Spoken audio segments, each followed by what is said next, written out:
चलिए तो मैथ के एक और इम्पोर्टेंट टॉपिक पर चलते हैं, सूत्र पर प्रश्न। आपने देखा होगा जब भाजक, भाज्य, भागफल और शेषफल हो तो उस पर सूत्र निम्न बनता है कि भाज्य बराबर होता है भाजक गुणा भागफल प्लस शेषफल। तो इस पर आधारित जो क्वेश्चन होते हैं जो सी टेट में पूछे जाते हैं या यूपी टेट में पूछे जाते हैं वो इस प्रकार होंगे। तो क्वेश्चन इस प्रकार होगा, 4610 में कौन सी संख्या से भाग दें कि भागफल 184 तथा शेषफल 10 बचे। तो इसको कैसे सॉल्व करेंगे?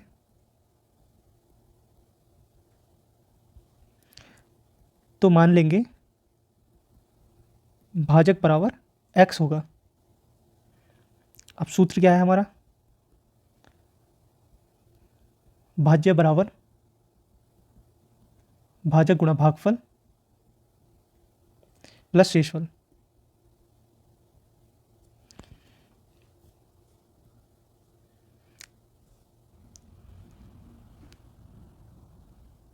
तो भाज्य हमारा क्या होगा?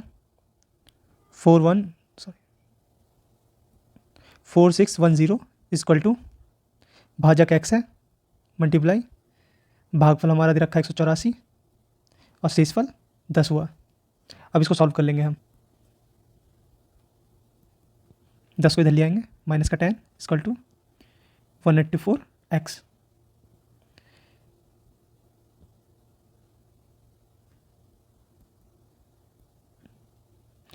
क्रॉस मल्टीप्लाई कर लेंगे,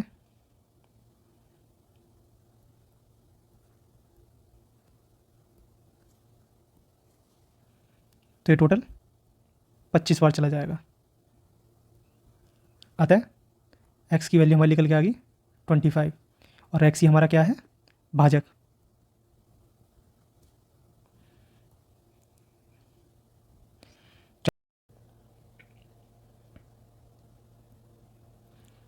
चलिए अब अगला क्वेश्चन देखते हैं। इसमें क्या कहा गया है?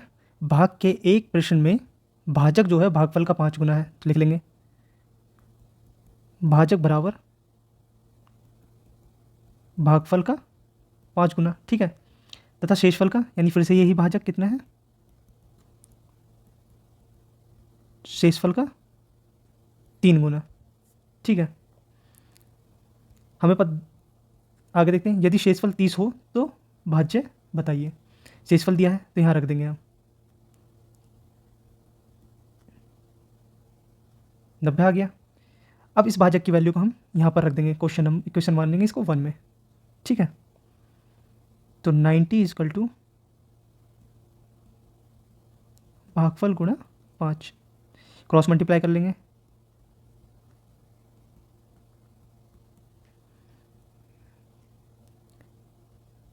तो भागफल की वैल्यू कितनी आ गई? 18, ठीक है। पर हमसे भागफल नहीं पूछा है, पूछा है भाज्य। तो सूत्र क्या है हमारा?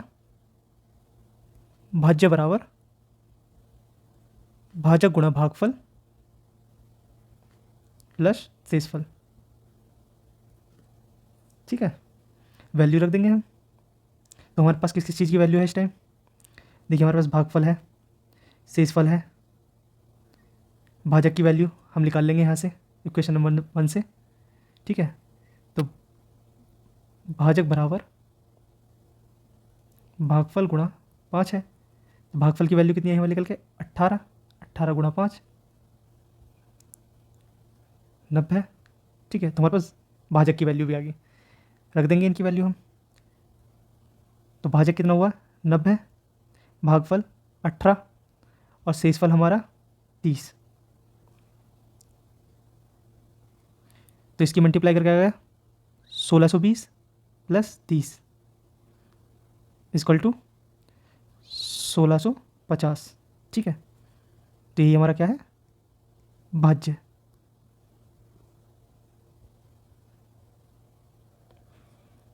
तो अगर सी टेट में पूछा जाता है इस पोर्शन में से तो इसी तरह का क्वेश्चन बनेगा, और यूपी टेट में भी इसी टाइप का क्वेश्चन बनेगा, ठीक है, इससे बाहर नहीं बनेगा।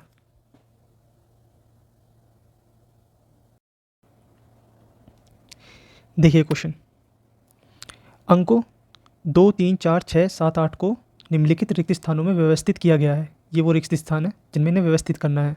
ठीक है, जिन्हें जोड़ने पर अधिकतम संभव संख्या क्या होगी, मतलब इन नंबरों को इसमें रखकर इस तरह से व्यवस्थित करो कि सबसे ज़्यादा नंबर किससे आएंगे जोड़ने पर।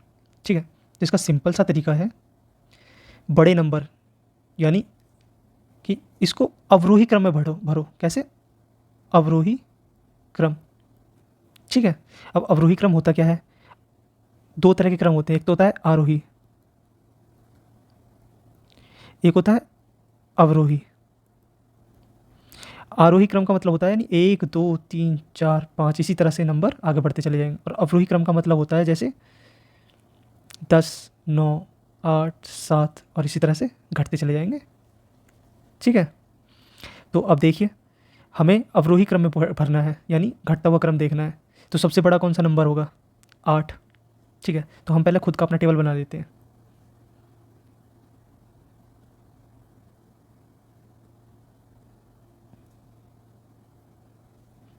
अब यहाँ भरना चालू करते हैं। तो सबसे बड़ा नंबर कौन सा? पहले 8, उसके बाद 7, उसके बाद 6, 6 से छोटा 4, फिर 3, फिर 2। ठीक है, अब इसको हम जोड़ लेंगे, 3 और 2 5, 6 4 10, कैरी का 1, 8 8 16, तो वो संख्या 1605 होगी, यानी क्वेश्चन में ऑप्शन नंबर 3। ठीक है, तो इस तरह का क्वेश्चन को करने का तरीका याद रखना, अवरोही क्रम में भरना है, मतलब अवरोही क्रम कैसे होगा? सबसे पहले यहाँ भरा जाता है, फिर उसी के नीचे वाला, फिर ऊपर, फिर उससे नीचे, फिर ऊपर, फिर उससे नीचे। ठीक है,